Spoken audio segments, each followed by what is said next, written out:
uma coragem que a gente ficava impressionado. Então, eu chamaria, acho que esses movimentos são devoradores de homens e de caráter, como diz o Trotsky.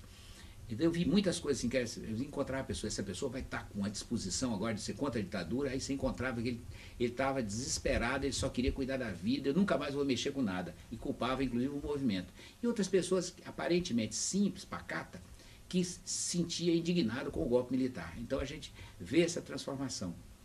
E aí nós participamos do movimento universitário. Eu cheguei a ser presidente do diretório acadêmico da faculdade, algo inclusive interessante, que um terço dos estudantes de odontologia na época eram militares. E eu recebi o voto da maioria absoluta deles contra um sargento.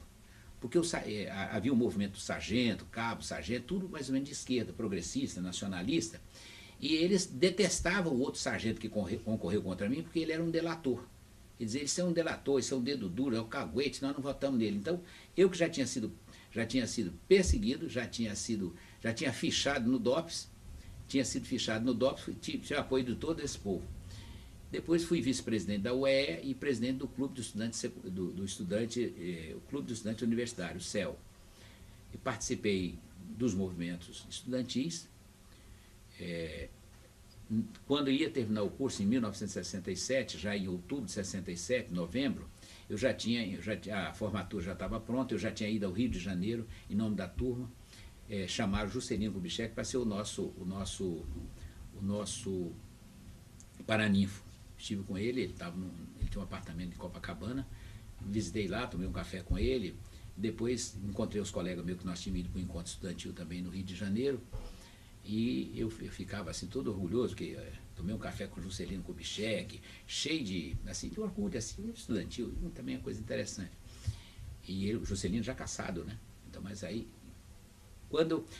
a minha alegria durou eu creio menos de uma hora depois, nesse mesmo hotel foi invadido e a polícia me prendeu. Fui levado para o DOPS em Niterói, onde sofri muitas ameaças e vi uma pessoa, fora das ameaças que eles faziam, que a gente ia ficar muito tempo ali, uma coisa que me impressionou é que eles trouxeram uma pessoa que falava espanhol, dizia que era cubano, ele com o corpo todo manchado, literalmente manchado, de pancada, a gente sabe que é, e deixava ele perto da nossa cela. E ele falava para eles, se vocês não falarem, vai acontecer com vocês o que aconteceu comigo. Esse preso, falava, né, tentando nos intimidar. Mas acabamos sendo soltos naquele mesmo dia, né, já de manhã, no outro dia.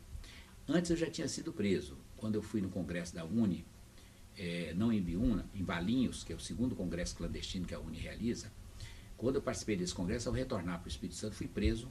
Eu já estudava odontologia, fui preso e fiquei 3 dias no 30º Batalhão de Caçadores em Vila Velha, no Espírito Santo. E também numa greve da Faculdade de Odontologia, eu fui levado para o quartel da Polícia Militar, com forma de intimidação, mas lá fiquei poucas horas. Então eu tinha sido preso no 30º Batalhão de Caçadores em 1965, em 66 fui preso, em 67 fui preso. Há um mês da formatura eu saí do Brasil e fui para a antiga União Soviética, onde estudei na Universidade Patrícia Lumumba, onde estudei em Kiev, na Ucrânia, iniciei o curso de Direito Internacional. E depois tentei contato para voltar para o Brasil, eu queria voltar por Cuba. Era o meu sonho retornar para Cuba. E aí já não era mais do Partido Comunista Brasileiro. Fala um pouquinho como é que foi a experiência soviética. Foi uma coisa interessante. A gente chega, havia muita ilusão de como funcionavam as coisas. Eu me lembro que encontrei uma pessoa que era dirigente do Partido Comunista, um dia ele falou comigo, isso em Vitória ainda, falou, Perli, estive na União Soviética, a gente ficava assim, olhando, que é isso, né? Já lia muita coisa, mas o mundo é outra. Estive na União Soviética, visitei um clube, que era uma coisa gigantesca, e eu fiquei tão impressionado com o tal do clube, desse clube gigantesco, e quando eu fui, fiquei alojado lá numa casa coletiva, e aí uns cubanos que estavam lá, e tinha uns brasileiros, falaram, vamos lá no clube. Quando ele falou o nome do clube, acho que eu não acreditei, não é possível que um dia eu vou ver um clube tão importante desse. Eu fui ver, não era um clube nem tão grande, apenas a pessoa que me informava possivelmente não tinha ido a clube nenhum. Então eu achava que era o maior clube do mundo. Na realidade tinha 2 pistas de dança, tinha 2 orquestras, mas não era a maior coisa do mundo, mas eu achava, né? E lá, ainda antes de ir para Kiev, Ucrânia, estudar, falaram para a gente, nós vamos ver Lenin. né, no mausoléu. Aí eu fui. Não acreditei que era possível, né? A gente ainda com uma ilusão imensa, né? Aí tinha uma fila assim de quilômetros, as pessoas faziam quilômetros naquelas filas para passar em fila ver o corpo de Lenin embalsamado. E aí o cara falou, não, você é estrangeiro, você tem prioridade, eu fui.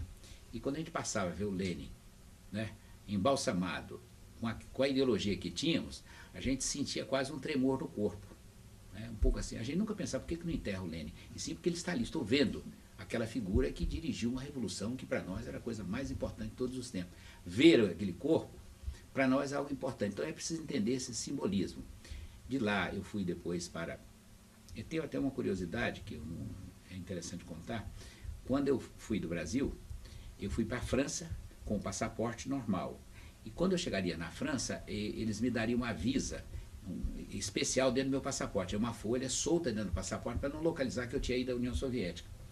E eu não sei se por um erro meu ou na hora de entrar lá no aeroporto da França, eu sei que esse papel, alguém, ou ele caiu ou alguém tirou e eu não percebi.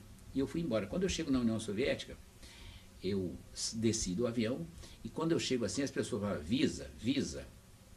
Eu olhava para eles assustado. Mostrava o passaporte, é o que eu tinha, né? E falava, não, visa, visa. Mostrava que sabia que eu vinha com passaporte ilegal. Como eu não conseguia falar, não falava alemão, não falava russo e nem inglês, e eu não tinha como sair dali, né? E o russo cada vez meio impaciente, cadando o documento, eu não tinha. Aí veio alguém lá que falava um pouco de espanhol, aí eu conversei com ele. Falei, olha, não tem, perdi, não tá, não sei o que tá. E eu acho que as minhas palavras não convenceram, eles me levaram para uma casa cinza, perto do aeroporto, e eu fiquei ali acho que 3 dias ali naquela casa, uma casa assim, grande. De vez em quando eu escutava uma pessoa caminhando, tá, tá, tá. Era uma pessoa já de idade que vinha varrendo com as vassouras pesadíssimas e arrastando um pano para limpar o chão. Um trabalho muito pesado para aquela mulher. Era a única pessoa que eu via. E aí localizei numa saleta muitos livros. Aí eu fui para a sala, até que resolva a minha vida, vou ler. Um livro, uma curiosidade incrível, eu li, aí eu vi assim, estava em espanhol. Eu olhei na última página, a pessoa escreveu o seguinte: passei aqui tantos dias, mais de uma semana, quantos outros não ficarão aqui? E eu estava lendo o livro, olha as coisas. Eu falei, acho que eu não vou sair mais daqui. Aí depois chegou alguém, aí localizou, acho que deve ter ligado para o Brasil, não sei como, fiquei sabendo. Aí me levaram então para estudar em Kiev, na Ucrânia. Que eu fui estudar então Direito Internacional. Era uma situação difícil, porque a gente tinha aula em russo. Eu nunca fui muito bom para aprender línguas, mas dava para assistir às aulas. Mas na Ucrânia fala ucraniano. Havia um certo clamor dos ucranianos para dizer assim, por que é que na Ucrânia alguém vem estrangeiro estudar em russo? Devia ser em ucraniano, que é uma língua bonita. De fato, o ucraniano é muito parecido com o ucraniano. Lembra de alguma frase? A primeira que eu aprendi foi porque eu comecei a olhar uma menina, ela olhou para mim, eu não sabia falar nada, o cara falou assim, eu te amo. Era a única coisa, a frase que eu aprendi para ver se eu falava com a menina, para ver se... Tem uma cena que eu acho que é um pouco dramática, e a questão do tradutor. Eu tentei arranjar uma namorada, e aliás recomendo, quem vai para um país estrangeiro que não sabe a língua, arranja uma namorada que a gente aprende mais, tem mais interesse em aprender a língua. Eu tentei olhar para a menina, ela olhar para mim, eu mesmo com a minha timidez, e essa menina teve interesse por mim, eu também um pouco de interesse por ela. Começamos, e eu não conseguia falar nada, porque eu não sabia nada, tinha chegado lá naquele dia, não tinha nem como expressar. Veio um russo que falava espanhol, e ele se ofereceu para ser tradutor meu. Você pode imaginar alguém traduzindo, você tentando namorar alguém, não pode ter nada pior no mundo. Aí, depois eu encontrei essa menina outra vez, já com um brasileiro, e essa ucraniana, ela falou para esse amigo meu, olha, aquele amigo que ele apresentou, esse que era russo, era um traidor. Aí eu entendi que tradutor e traidor é a mesma coisa. Ele, na realidade, quando eu falava, ele dizia para ela, não preste atenção, são pessoas atrasadas. Ele falava, era mal de mim, né? Eu tentando falar com a menina, que ela era bonita, o que é normal, e ele fazia a tradução errada, e além disso, tentando convencê-la, não perca tempo comigo. Então isso e depois também, então eu vou contar mais uma questão aqui ainda, do namoro, que também é difícil, não tendo... Passou uns tempos, eu arranjei uma namorada e ela... Eu queria encontrar, mas lá não tem. nem motel, nem hotel e nem na casa das pessoas, não tem jeito de ir, né? É uma coisa complicada. Eu percebi que ela me chamou, ela falou, vamos, pai de homem, ela falou, vamos para algum lugar, e eu fui junto, né? Aí eu lembro que subimos um edifício, aquelas calçadas, não tinha nem elevador, acho que já estava no terceiro ou no quarto. Eu pensei, acho que ela está me levando para a casa dela, né? Eu todo feliz, né? Aí ela parou no corredor. E as pessoas às vezes faziam isso, namoravam no corredor. Agora você pode imaginar a gente com um capote pesando uns 6 quilos, ela com um capote de uns 6, 7 quilos, numa escada tentando namorar. Muito difícil, muito difícil.